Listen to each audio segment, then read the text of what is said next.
This is ABC15 Mornings. The president with a new message overnight, tweeting from the hospital. We'll have the very latest on his condition from Washington this morning. Plus, we're just 1 month away from Election Day. How Arizona voters are responding to the president testing positive for coronavirus.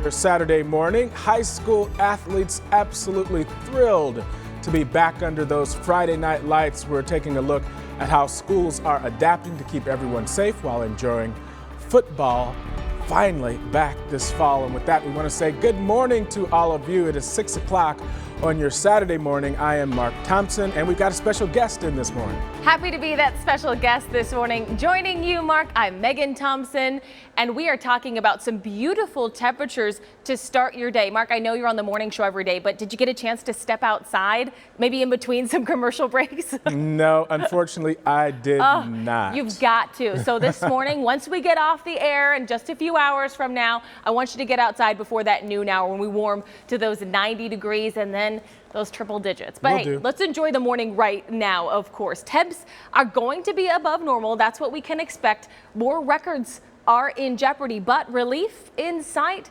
Yes, and some of that relief, like I mentioned, comes in the morning. But it's amazing to me that we're still talking about the Valley Pool forecast, that could be an option for you later on today. Your UV index is high. If you are going to be spending any time outside, your burn time is about 15 to 30 minutes. Your air quality is moderate, sunny and dry for us. 105 is our forecasted high today. And as I take you through that 4-day forecast, you can see we are in record-breaking territory over the next few days. We could at least tie the record today. Tomorrow, we look like we could beat it at 104. And then Monday, it looks like we're going to tie again, 104 for our forecasted high. But take a look at those lows in the 70s. Beautiful starts to the day throughout that forecast. And as this goes beyond to the 7-day, there is more relief in sight, some highs in the 90s. I'm going to get into that coming up in your full, most accurate forecast. All right, Megan, thank you. And of course, our top story this morning, the president remains at Walter Reed Hospital after the White House says that he was experiencing mild symptoms from COVID-19. President Trump, First Lady Melania, and a top administration aide, Hope Hicks, all testing positive for the coronavirus. And new overnight, another high-profile person close to the president also infected. Former White House counselor Kellyanne Conway says she also has the virus. ABC's Andrew Dimbert joins us now from Washington with the very latest on the president's condition and how he is still maintaining and running the country.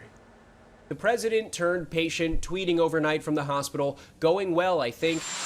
This after being medevaced by helicopter from the White House to Walter Reed Medical Center in nearby Maryland. Trump, now one of the latest additions to the 7.3 million diagnosed cases of coronavirus in America. I want to thank everybody for the tremendous support. The president joins a small group of foreign leaders who have tested positive, including UK Prime Minister Boris Johnson. I was at a hospital the other night where I think there were actually a few coronavirus patients, and I shook hands with everybody. Trump and the First Lady found out they came down with COVID-19 after learning one of Trump's top aides, Hope Hicks, had tested positive Thursday morning.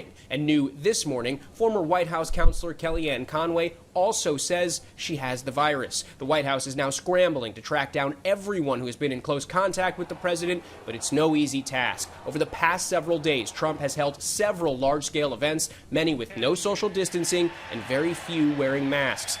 The president, in his fierce re-election bid, held a fundraiser at his golf club in Bedminster, New Jersey Thursday, then appeared via video while declaring the COVID crisis all but over. I just want to say that the end of the pandemic is in sight. Hours later, he tweeted out, "The First Lady and I tested positive for COVID-19. The president does have mild symptoms. Multiple sources close to the president say he is experiencing the common COVID effects of fever, chills, nasal congestion, and a cough. As for the president's treatment plan, the White House saying he's being given a polyclonal antibody cocktail as well as zinc, vitamin D, famotidine, melatonin, and a daily aspirin.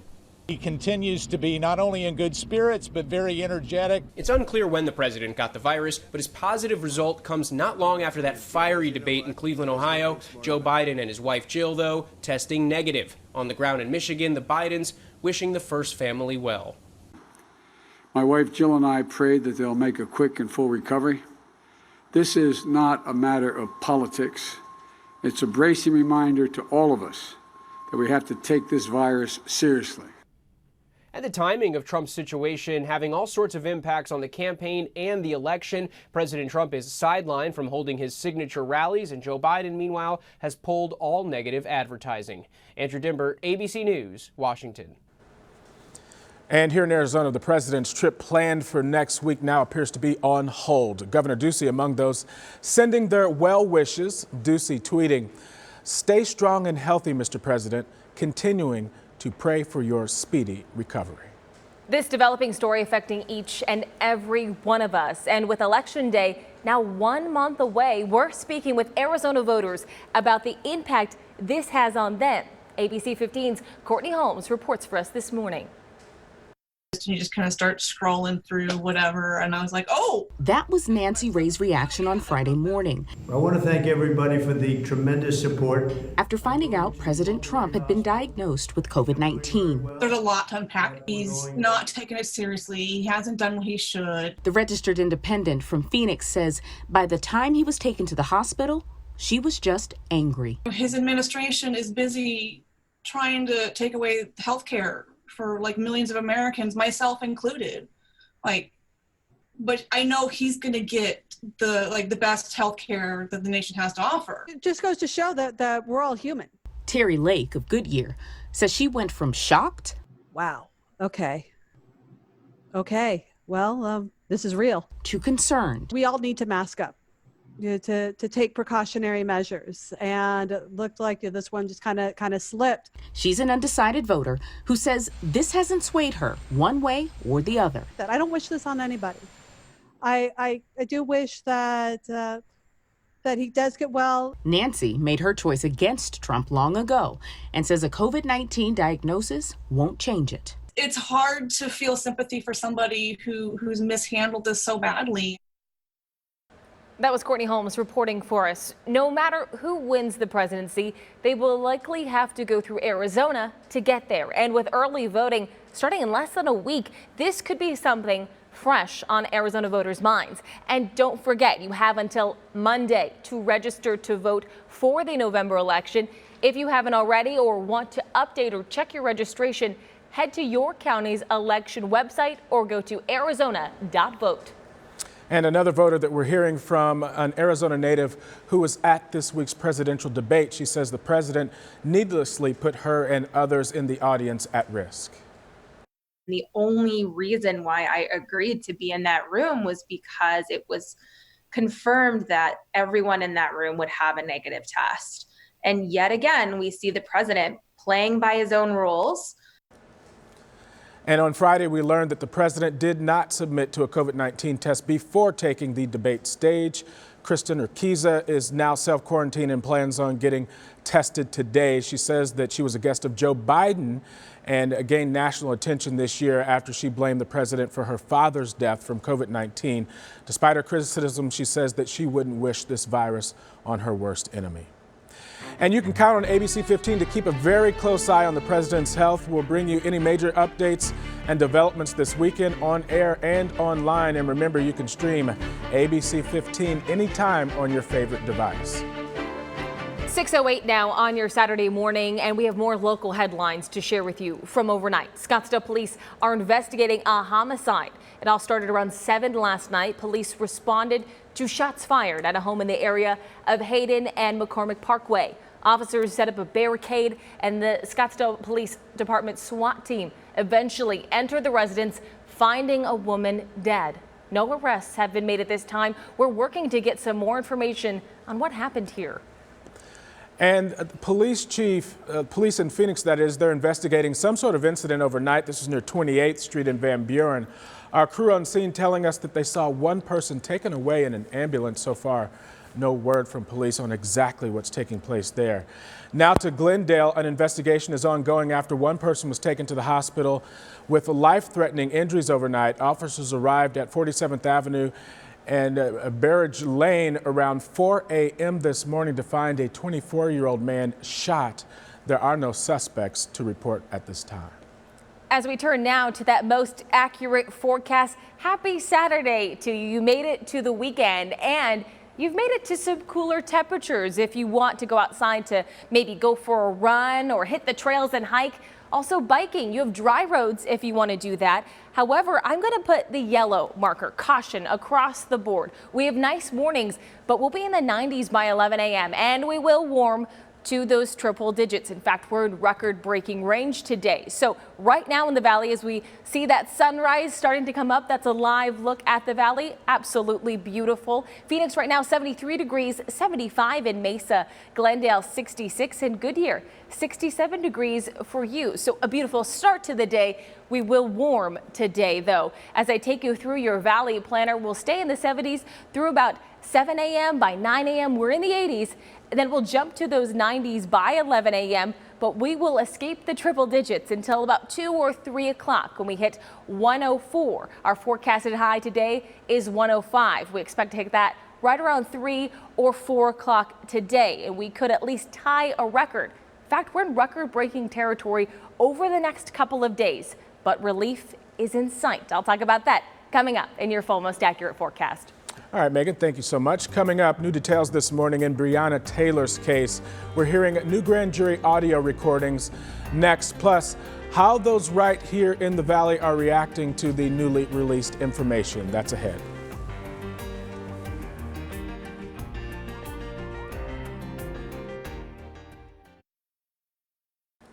New this morning, the Kentucky Attorney General's office has released hours of grand jury audio recordings, now allowing the public to see what evidence his office presented in Breonna Taylor's case. ABC's Paula Vezan has details. 15 hours of grand jury testimony over 3 days, pieced together March 13th, the day Breonna Taylor was shot to death by Louisville Metro Police. Banging on the door, no response. Banged on it again, no response. At that point, we started announcing ourselves, please come to the door. That's testimony from John Mattingly, one of the 3 officers involved in Taylor's death. So we kept banging and announcing. It seemed like the turn. Other detectives expressed confusion about why a man, who turned out to be Taylor's boyfriend, Kenneth Walker, was inside Taylor's apartment that night. We weren't really briefed on a male being there. They expected her to be alone. You're hearing the voice of former officer Brett Hankison describing officers entering Taylor's apartment. Records also highlight what police were thinking when they executed that no-knock warrant. It wasn't a no-knock warrant, but because we considered it going to be more of a low risk. We're like, we'll just give them a chance to open the door. We hear what officers were looking for. I was mainly looking for, any kind of documentation within that address and also any narcotics. So there were no drugs found in Taylor's apartment, and we also learned about officers' plan to find a web of people connected to that search. There was 5 associated with that case. The grand jury evidence, a step toward transparency, according to many protesters, but many say there's still more to uncover. For Focus, I'm Paula Vezan. And back here at home, there is a Black Lives Matter protest planned for Phoenix today. Activists calling to abolish the system they say is responsible for the deaths of Breonna Taylor and Deon Johnson. The event is set for this afternoon at 3:30 outside of Phoenix City Hall. Participants will be required to wear masks. 6:15 now on your Saturday morning. Good morning to you. Happy weekend. I'm Megan Thompson in for Nohelani Graff, and I am tracking that most accurate forecast. I have some great news to share with you this morning. If you've been able to get outdoors the last couple of days, maybe go for a walk with the dog or run or have coffee on the patio, it's been really nice, and that is going to continue throughout that 7-day forecast. Here are the current temperatures all across the valley. We're in the 60s in some parts of the valley like Chandler and Gilbert. 67 degrees right now for you. I'll step out to show Santan Valley, 68 degrees for you at this hour. 67 in Maricopa, 66 in Peoria, 72 degrees right now in Goodyear, and 75 degrees in Fountain Hills. Now, if you are going to go for a hike, we've got some good hiking weather in the early morning hours. Our sunrise is officially at 6:24, and we're starting to see those beautiful colors light up our skies. Then we'll warm to 96 degrees by midday. So we are getting warm, and we will get into those triple digits by sunset, right around 6:09 tonight, 100 degrees, with those sunny skies still beating down through most of the day. Sunny and dry for us. Now today, the forecasted high is 105. That puts us nearly 10 degrees above average for this time of year. And you notice the record is 105, set back in 1988. It's looking like today we're going to at least tie or go to break that record. I hope we don't. We do not want that. So if you're thinking, I want to get out of here to escape some of the heat, well, our state is a little bit warmer. Flagstaff is one of the cooler spots in our state to the north at 82 degrees. Some hazy skies in the afternoon for you, and winds could gust up to 20 miles per hour. In Sedona, 95 degrees and hazy conditions for you, more so in the evening than the afternoon. Gusts up to 15 miles per hour. And in Cholo, sunny skies for you, 90 degrees, gusts up to 20 miles per hour. So keep those wind speeds in mind. Now, why this state is heating up is because of this ridge of high pressure. It's been sitting over us for the last few days, raising those temperatures above average, even though the calendar says we are into October. Well, some relief is on the way. This low pressure system is going to be our hero in the Pacific, just a little bit as it moves its way, dropping our temperatures slightly and bringing us some of that relief that we need. So here's what we need to keep in mind, though. Record tracking continues. 135 days so far this year that we've spent above 100 degrees. And today and over the next few days, it looks like we're going to add to that. So we're wondering, will we break the record for the most in a year at 143 days? Here's what to expect. As we look at long-range models, some cooler air is moving into our area, and it looks like we could see our last triple-digit day around October 10th. So stay tuned for that. We're keeping our eyes on the models to see if that's really going to happen. We really hope so. Today, the forecasted highs around the state, 89 in Winslow, 83 in Cholo. We're in the triple digits along the Colorado River Valley, and 88 degrees in Prescott there. Overnight, we'll see our temperatures drop to freezing levels in Window Rock, Flagstaff, and the Grand Canyon as well. To the west, we're in the upper 60s and 70s there, 63 in Casa Grande and 58 degrees in Safford. Here's that 7-day forecast for you to show you some of those record-breaking days ahead, especially into Monday. It looks like we may tie another record there, but then that low pressure system starts to drop off our temperatures. 103 Tuesday and Wednesday, 101 on Thursday, and then we may drop below those triple digits to 99 degrees on Friday. Your morning still staying beautiful in the low 70s. Chelsea Davis here, and I'm going to break down the weekend construction for you. On the north side of town, I-17 in the northbound direction, that off-ramp at Happy Valley is going to be closed all the way through early Tuesday morning, so exit sooner. You can use Deer Valley or even Joe Max to get by instead. Now, as we zoom to Loop 101, not too far from there, we're seeing a closure in the westbound direction between Tatum all the way over to Cave Creek, and that's also going to impact the northbound ramp from State Route 51 to westbound Loop 101. Again, this closure is lasting through early Monday, so you can use Deer Valley, Union Hills to get by, and if you need to travel north and southbound because Tatum is closed, you can use 56th Street instead.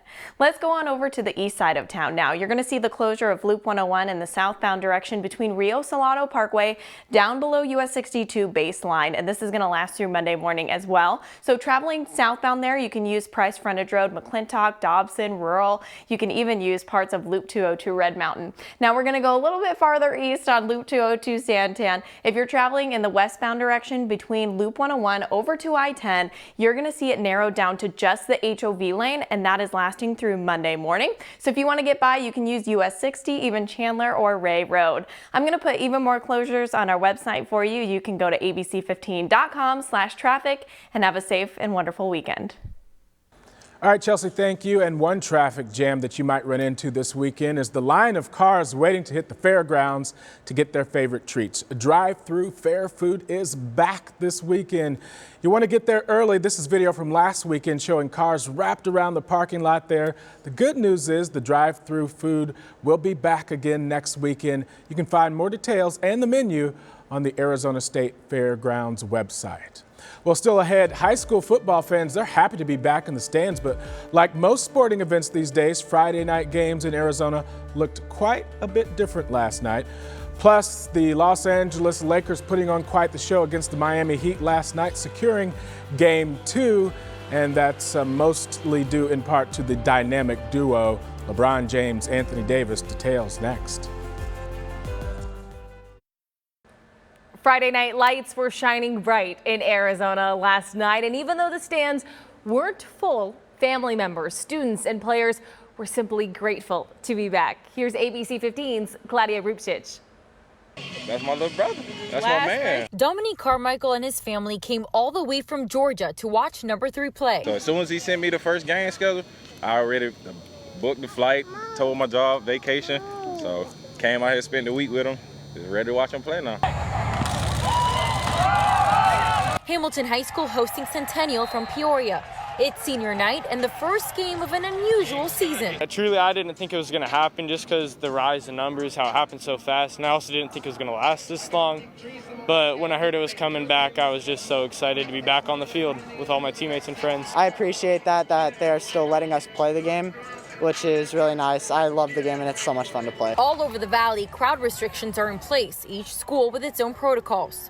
We have everything marked off, so where families and parents can sit. Athletic Director Brett Palmer says Chandler Unified is allowing 25% capacity. Clearly, these fans missed football. Favorite part of the year, so we're just excited we have something fun to look forward to. And for Carmichael, it's even more special. This is his last senior game. I literally haven't seen him play since he was in middle school, so that's like 4 or 5 years ago. That was our Claudia Rupchich reporting from Chandler. She tells us a lot of other schools are allowing participants to bring 2 guests with the hope that they eventually can expand capacity.